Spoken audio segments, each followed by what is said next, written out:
अस्सलाम वालेकुम। आज हम डिस्कस करेंगे कैट 2 के पेपर को आप किस तरह पास कर सकते हैं, किन चीज़ों को आपने मद्देनज़र रखना है और क्या इसकी ग्रिड है। उन तमाम चीज़ों को आज की इस वीडियो में आपके साथ डिटेल में डिस्कस करूंगा। सबसे पहले अगर आप रिसेंट एग्जामिनर कमेंट्स पढ़ें तो वहां पर जो मेन दो बातें उसने बताई हैं वो ये है कि सबसे पहली चीज़ ये है कि आपके कॉन्सेप्ट ही क्लियर नहीं है। मतलब जो बेसिक टैक्सेशन के कॉन्सेप्ट्स हैं वही आपके लैग कर रहे हैं। दूसरी जो मेन रीजन है वो ये है कि आप क्वेश्चन को अच्छे तरीके से पढ़ ही नहीं रहे हैं, आप अच्छे तरीके से उसको रीड ही नहीं कर रहे। मिसाल के तौर के ऊपर जैसे रिसेंट अटेम्प्ट का आप क्वेश्चन नंबर 4A देखें तो वहां पर स्टूडेंट ने टोटल इनकम और टैक्सेबल इनकम ही सही नहीं निकाली। इसके अलावा आप कंफ्यूज हैं कि आपने रेजिडेंशियल स्टेटस क्या करना है, आपसे वो क्वेश्चन में पूछ क्या रहा है, आप जवाब क्या दे। लेट्स सपोज अगर वो आपसे बी के बारे में रिक्वायरमेंट पूछ रहा है, आप ए को एक्सप्लेन करी जा रहे हैं, अगर वो ए के बारे में पूछ रहा है, बी को एक्सप्लेन करी जा रहे हैं। तो ये कुछ बेसिक एरर्स हैं जिसकी वजह से स्टूडेंट का पेपर जो है वो फेल हो रहा है, क्योंकि वो रिक्वायरमेंट को अच्छे तरीके से नहीं पढ़ रहे। ठीक है, नो डाउट कि आपको पेपर पढ़ने के मार्क्स ही मिलने हैं, आपको मार्क्स मिलने हैं उसको पेपर के ऊपर ड्रॉ करने के लिए। लेकिन जब तक आप क्वेश्चन की रिक्वायरमेंट को, क्वेश्चन की चीजों को अच्छे तरीके से नहीं पढ़ेंगे तब तक आप उसको अपने पेपर पेंसिल को उसको ड्रॉ नहीं कर सकते पेपर के ऊपर। अगर आप पासिंग परसेंटेज देखिए क्वेश्चन वाइज जो कि आई कैप ने यहाँ पे प्रोवाइड किया है, तो कोई भी स्टूडेंट जो है वो 100% स्कोर नहीं कर रहा होता। कोई किसी क्वेश्चन के अंदर 28% कर रहा होगा, किसी क्वेश्चन के अंदर 70% कर रहा होगा, किसी क्वेश्चन के अंदर 73% कर रहा होगा, फिर वो लमसम होकर क्लब होकर जो है वो उसको 100% पेपर पास करने की तरफ लेकर जा रहे होंगे। अब टाइम फ्रेम जो भी आपके पास अगस्त का रह गया, इस टाइम फ्रेम के अंदर आपने सबसे पहले क्या करना है, सबसे पहले आप ग्रिड को समझें। ठीक है, आपके जो पहले 3 चैप्टर हैं, चैप्टर 1 2 3 आई कैप सिलेटेक्स के चैप्टर्स की बात कर रहा हूँ, ये 5 से 10 मार्क की वेटेज रखते हैं। मतलब यहाँ से आपसे 5 से 10 मार्क्स तक का पेपर पूछा जाएगा। तो आप इन चैप्टर्स को अच्छे तरीके से रिकॉल करें ताकि आप चीजों को मेमोराइज कर सकें। रिकॉल करने के बाद बेस्ट ऑप्शन आपके पास क्या है, आप पास पेपर के क्वेश्चंस ओपन करें और वहां पर जो इन चैप्टर से रिलेटेड क्वेश्चन हैं उन क्वेश्चंस को परफॉर्म करें ताकि आप अपने आप को असेस कर सकें कि आपकी तैयारी कितनी बेहतर है और किस जगह के ऊपर आप स्टैंड करें। आया मजीद इस चैप्टर्स के ऊपर आपको फोकस करने की जरूरत है या नहीं जरूरत है। अगर हम इनकम टैक्स अपना टैक्स के पेपर का पैटर्न समझें तो इसमें आपके पास 50 to 60% न्यूमेरिकल होता है।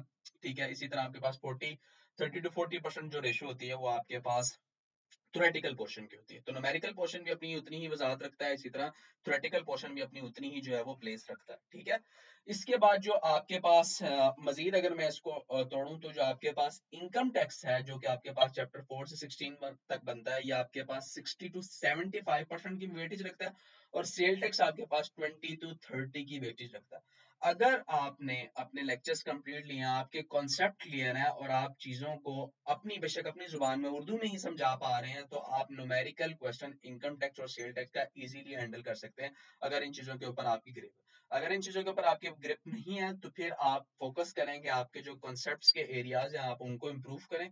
आपको रूल्स पता होने चाहिए टैक्स के, इनकम टैक्स सेल टैक्स दोनों के, ताकि आप जब न्यूमेरिकल क्वेश्चन कर रहे हो तो आपको वो रूल्स आते हो। जरूरी नहीं है कि वो इंग्लिश में ही रूल आते हो, आपको उर्दू में भी रूल आते हो ताकि आप उन चीजों को समझ सके और ऑन द स्पॉट आप उस न्यूमेरिकल क्वेश्चंस को कर सके। ठीक है, अब इसके अंदर जो आपके पास इनकम टैक्स का पोर्शन है वो 60 to 75 ऐसे ना, सेल टैक्स का पोर्शन जो है 20 to 30 मार्क्स है। सेल टैक्स का क्वेश्चन जब आपके पास, जब भी आप फाइनल एग्जाम दे रहे हो, तो जो सेल टैक्स का पोर्शन है, जो टेल सेल टैक्स का क्वेश्चन है वो आपको इजीली मार्क्स गेन करवा सकता है और आप वहां पर अपने इजीली मार्क्स स्कोर कर सकते हैं।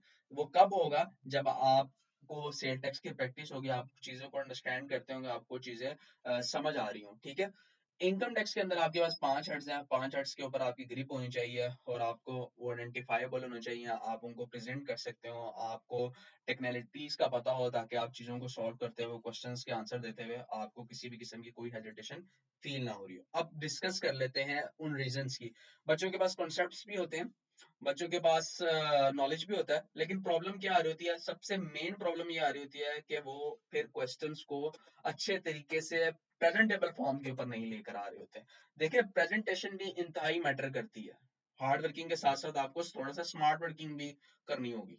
ठीक है, जरूरी नहीं है कि हर स्टूडेंट्स की लक चल गई, हर स्टूडेंट के कॉन्सेप्ट क्लियर हो गया या वो गया और वो पेपर पास कर गया। हर एक स्टूडेंट एक जैसा नहीं होता, कई मुख्तलिफ होते हैं। कईयों को जो है वो अपनी पेस के ऊपर वर्किंग करनी पड़ती है, कई जो है वो आराम आराम से रेस जीतने वाले लोग होते हैं, कई तेजी से रेस जीतने वाले लोग होते हैं। तो मुख्तलिफ किस्म के लोग होते हैं, जरूरी नहीं है कि आप अपने आप को दूसरे लोगों से कंपेयर करें। आप अपनी तैयारी को कंपेयर करें। सबसे पहले आपको पता होगा मेरे पास जो मेन एरियाज हैं वो मेरे पास चैप्टर 1 2 3 है अगर मैं थ्योरेटिकल पॉइंट ऑफ व्यू से बात करूं, इसके बाद स्टैटिस्टिक्स का चैप्टर 4 है। इसके अलावा मेरे पास चैप्टर नंबर 14, 15 एंड 16, ये आपके पास मेन चैप्टर्स हैं थ्योरेटिकल पॉइंट ऑफ व्यू से। ये तो आपको confirm theoretical point of view से आने चाहिए। जब आप सेल टेस्ट की तैयारी कर रहे होंगे तो साथ साथ आपका खुद ही जो है वो थ्योरेटिकल पोर्शन भी तैयार होता जाएगा, न्यूमेरिकल पोर्शन भी तैयार होता जाएगा, 5 हेड्स पे आपकी ग्रिप होनी चाहिए, इसी तरह रिबेट्स, इन सारी चीजों का आपको पता होना चाहिए। सिंपल। अब जब आप पेपर में चीजों को ड्रॉ नहीं करेंगे, पेपर प्रेशर के अंदर अगर आप मॉक नहीं दे रहे, अगर मॉक नहीं दे रहे या आप टेस्ट नहीं दे रहे या पेपर प्रेशर के लिए एक पूरा पास पेपर वन सिटिंग के अंदर सॉल्व नहीं कर रहे, तो आपको पेपर के अंदर जाते साथ ही जो मेन रीजंस आएंगे वो अभी मैं आपको बता रहा हूँ, आप लिख लें। सबसे पहली चीज आएगी आपको प्रेजेंटेशन का मसला आएगा मेन। जब अपने फाइनल एग्जाम्स के अंदर बैठेंगे आपको मसला आएगा प्रेजेंटेशन का, आपको मसला आएगा क्वेश्चन पर कि आपको समझ नहीं आएगी कि इस चीज को कैसे हैंडल करना है। जब आप अपने आप को घर में बैठ के इस एक टाइम जोन के अंदर डालेंगे कि एग्जाम्स में आपने किस तरह पेपर प्रेजेंट करना है, तभी आपको एग्जाम्स प्रेशर का पता चलेगा। ठीक है, कोशिश करेंगे पूरा एक पास पेपर, एक या दो पास पेपर इस तरह बैठ के करें कि जिस तरह आप एग्जाम्स के अंदर बैठते हैं 3 घंटे के टाइम फ्रेम के अंदर उसको बैठ के करें, ताकि आपको एग्जाम्स प्रेशर का पता चले, ताकि आपको पता चले कि आपने किस तरह जो है वो लेके चलना है। आपके पास जो भी क्वेश्चन है ना, आप क्वेश्चन के ऊपर जितने भी मार्क्स है 18, उसको आप मल्टीप्लाई बाय 1.8 से कर देंगे तो आपके पास एग्जैक्ट टाइम आ जाएगा। रीडिंग टाइम भी उसके अंदर इंक्लूडेड है और न्यूमेरिकल टाइम भी उसके अंदर, मतलब सॉल्व करने का टाइम भी उसके अंदर इंक्लूडेड है। उस टाइम फ्रेम के अंदर आपने उस क्वेश्चन को पढ़ना है भी, आपने प्लान करना है। सबसे पहली चीज क्या है, आपने रिक्वायरमेंट पढ़नी है। रिक्वायरमेंट लाजमी पढ़े, क्योंकि हम पीआरसी बैकग्राउंड से आते हैं, एमसीक्यूज वाला हमारा नेचर होती है, तो हम चीजों को उसी तरह लेके चल रहे होते हैं, जबकि कैफ के अंदर चीजें इस तरह नहीं। सबसे पहले आप रिक्वायरमेंट पढ़े, रिक्वायरमेंट पढ़ने के बाद पूरा क्वेश्चन अच्छे तरीके से एक या दो बार रीड करें और आपको पता चल जाए यार ये जो इसकी एडजस्टमेंट 1 है वो उसके साथ लिंक करती है, एडजस्टमेंट 2 उसके साथ लिंक करती है। फिर आप उस क्वेश्चन को सॉल्व करना शुरू करें। अब बच्चे क्या कर रहे होते हैं, ये आप जैसे आई कैप का ना इंतहाई बेहतरीन तरीके से सबसे पहले कंपनी का नाम लिखा हुआ, उसके बाद computation of total income, taxable income and tax liability for the year ended जो भी है, या फॉर द टैक्स ईयर, ये यहाँ पे मेंशन है। बच्चे ये चीज ही नहीं मेंशन करते, कंपनी का नाम ही नहीं मेंशन करते। ठीक है, अक्सर बच्चे हमें टेस्ट दे रहे होते हैं, क्वेश्चन नंबर ही नहीं मेंशन करते, और यही गलतियां वो फाइनल एग्जाम्स के अंदर भी करते हैं। जब आप क्वेश्चन नंबर ही मेंशन करेंगे तो उसके मार्क्स आपको कैसे मिलेंगे? हर क्वेश्चन का हर पार्ट हम नए पेज से नहीं करते, जबकि आईक्यूएफ की क्लियर कट रिक्वायरमेंट है कि आपने हर क्वेश्चन का हर पार्ट नए पेज से करना है। ठीक है, आप क्वेश्चन शुरू कर रहे हैं, आप उसका कंपनी का नाम लिखें। अब क्या करेंगे, सबसे पहले शुरू हो जाएंगे वर्किंग से, मतलब आपका मेन आंसर आपकी वर्किंग शो कर रहा होगा, और वर्किंग भी इतनी डिस्टॉर्टेड होगी, इतनी मैसिव होगी कि चीजें क्लियर ही नहीं होंगी। ठीक है, जैसे यहाँ पे कॉस्ट ऑफ मशीन है, अब ये वैल्यू यहाँ पर आप आगे जाके एक्सट्रीम राइट साइड के ऊपर लिखे, उन्होंने यहाँ पे लिखी होगी एग्जैक्ट मशीन के आगे, चीजों को आइडेंटिफाई नहीं किया होगा, प्रेजेंटेबल फॉर्म में नहीं किया होगा। इवन ये कि कुछ टेक्स्ट टेस्ट चेक करते हुए 8, 3, 5 की फिगर ऐसी लग रही थी कि एक ही जैसी है, 8 भी 5 की तरह लग रहा था, 3 भी लिखा हुआ 5 की तरह लग रहा था। ये तो बिल्कुल आप जान छुड़ाने वाली चीजें कर रहे हैं, ऐसे हरगिज ना करें, उसको प्रेजेंटेबल फॉर्म के अंदर लिखे। देखिए कितने बेहतरीन तरीके से यहाँ पर जो इसको प्रेजेंट किया, इनकम फ्रॉम बिजनेस आ रही है, प्रॉफिट बिफोर टैक्सेशन आ रहा है, जो रूल्स हैं उसी के हिसाब से वो लेके चल रहा है। उसके बाद एडमिसिबल एंड एडमिसिबल की चीजें आ रही हैं, और उसके बाद उसके बाद जो है वो इनकम प्रॉपर्टी लेकर आ रहा है, कैपिटल गेन लेकर आ रहा है, टोटल टैक्सेबल इनकम लेकर आ रहा है। वर्किंग का रेफरेंस ही नहीं देखते। ठीक है, अगर आप चीजें यहाँ पर जैसे ब्रैकेट्स में हैंडल कर सकते हैं तो ठीक है, कोई मसला नहीं। अगर आप ब्रैकेट में हैंडल नहीं कर सकते तो एटलीस्ट वर्किंग वर्किंग करें और वर्किंग का रेफरेंस दें। कोशिश करें कि अगर आपको लग रहा हो कि यार मेरी हैंड राइटिंग अच्छी नहीं है, तो आप एक लाइन छोड़ के जैसे प्रॉफिट बिफोर टैक्सेशन लिखे, उसके बाद एक लाइन छोड़े, उसके बाद अगली लाइन के अंदर जो है वो आप अपना लिख लें, इनएलिजिबल एक्सपेंसेस, एडमिसिबल एक्सपेंसेस, इस तरह कर लें। अगेन यहाँ देखिए, आप हर क्वेश्चन के अंदर उसने कंपनी का नाम और जो रिक्वायरमेंट जो भी उसने कहा हुआ है उसको यहाँ पर उसने मेंशन किया हुआ, कंपनी का नाम, रिक्वायरमेंट उसको मेंशन किया हुआ। स्टूडेंट इस चीज को मेंशन ही नहीं करते, स्टूडेंट इस चीज को बोरो ही नहीं करते, लेके नहीं चल रहे हैं। क्वेश्चन पढ़ रहे हैं, उनको समझ नहीं आ रहा क्वेश्चन को क्या करना है। लेट्स सपोज अगर उसके अंदर जो है वो उसने जो बेसिक रिक्वायरमेंट्स है उसको समझ ही नहीं रहे हैं, और इररेलेवेंट सी, इलॉजिकल सी चीजें जो है वो दे रहे हैं। अब आपने क्या करना है, सबसे पहली चीज ये जो मैंने आपको थ्योरेटिकल पॉइंट ऑफ व्यू से आपके चैप्टर बताए हैं, chapter 1, 2, 3, chapter number 14, 15 and 16, chapter number 4, इनको अच्छे तरीके से करें। ठीक है, तो आपको थ्योरेटिकल पोर्शन तैयार हो जाएगा।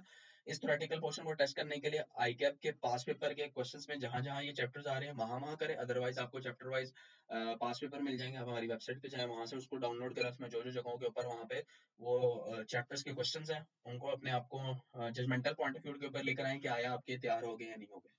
उसके अलावा आप क्या करें, आप जब अपना income from property, income from salary, इनकी तैयारी कर रहे हो तो इसका एक न्यूमेरिकल टेस्ट करें, ठीक है।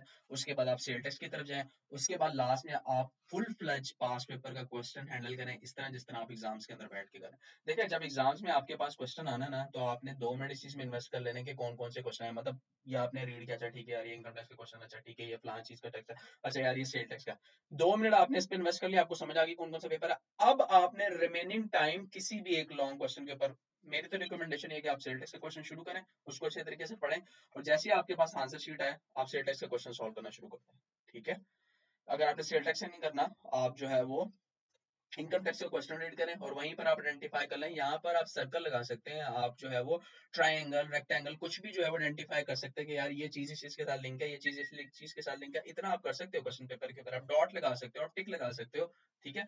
इन चीजों को आप करो, ठीक है, ताकि जैसे ही आपके पास आंसर स्क्रिप्ट है आप अपने टाइम को बेसिकली यूटिलाइज कर सको। लेकिन ये सारी चीजें कब होंगी, जब आपने आपको मॉक के प्रेशर में डालोगे, या एटलीस्ट आप जो है वो एक फुल पास पेपर वन सिटिंग के अंदर बैठ के करोगे, तब ये चीजें आपको क्लियर होंगी। फर्दर मोर अगर आप भी अपना कोई एक्सपीरियंस शेयर करना चाहते हो जो दूसरे बच्चों के लिए हेल्पफुल हो सके, तो नीचे कमेंट सेक्शन में कर सकते हो। एक मेन चीज जो मैं आपसे डिस्कस करना चाहता हूँ वो ये है कि यहाँ पर आपको हर एक स्टेप्स के मार्क्स मिलेंगे, हर एक स्टेप के, जो स्टेप आपने सही किया उसके आपको मार्क्स मिलेंगे। न्यूमेरिकल बात कर रहा हूँ। जो भी आपको फाइनल एग्जाम के अंदर चीज समझ नहीं आ रही, वो अज्यूम करें, लेट्स सपोज आप इनकम फ्रॉम प्रॉपर्टी निकाल रहे हैं, आपसे नहीं निकल रही, आप इनकम फ्रॉम प्रॉपर्टी अज्यूम करें और आगे चले जाएं। कोई भी फिगर अज्यूम कर लें या जीरो कर लें, और उसके बाद आप आगे इनकम फ्रॉम सैलरी को कंप्लीट करें या इनकम फ्रॉम बिजनेस को, या जो भी अदर आपके पास हेड है उसको आप करते जाएं। हर स्टेप्स के मार्क्स मिलते हैं, इवन आप जो सही करेंगे वर्किंग उसके आपको मार्क्स मिलेंगे। इसलिए मैं अगेन आपको बता रहा हूँ, नीचे जो आप टोटल टैक्सेबल इनकम निकालेंगे और जिस बेसिस पे भी आप निकाल रहे होंगे उसके आपको मार्क्स मिल जाएंगे। इसलिए कोशिश करें कि ये अभी से आप जो है वो प्रैक्टिस करें। आप चीजों को जहां पे भी आपको लग रहा है मुश्किल है, क्वेश्चन को रेलेवेंट टाइम फ्रेम में आपने करना है। बच्चे क्या करते हैं कि एक क्वेश्चन के ऊपर आधा घंटा लगा लेते हैं, जबकि उसका रिक्वायर्ड टाइम फ्रेम होता है 20 मिनट या 25 मिनट। बाद में नुकसान क्या होता है कि बाकी जो पेपर जो आसान होता है, जहां पर उन्होंने मार्क्स ज्यादा स्कोर करना होता है, जो कि मैं वीडियो के शुरू में कह चुका हूँ कि हो सकता है कि कोई एक क्वेश्चन में आप 25% स्कोर कर सकते हो, किसी एक क्वेश्चन में आप 75% स्कोर कर सकते हो। तो आप जब अपना सारा टाइम फजूल में जाया कर दोगे किसी एक क्वेश्चन के ऊपर, तो लास्ट में जाके आपके पास टाइम नहीं बचेगा, टाइम मिस मैनेज होगा और आपको इस चीज का नुकसान होगा। इन तमाम चीज़ों को फोकस करें ताकि आप जो है वो इन गलतियों से बच सके और अपना पेपर इजीली पास कर सके। अल्लाह हाफिज।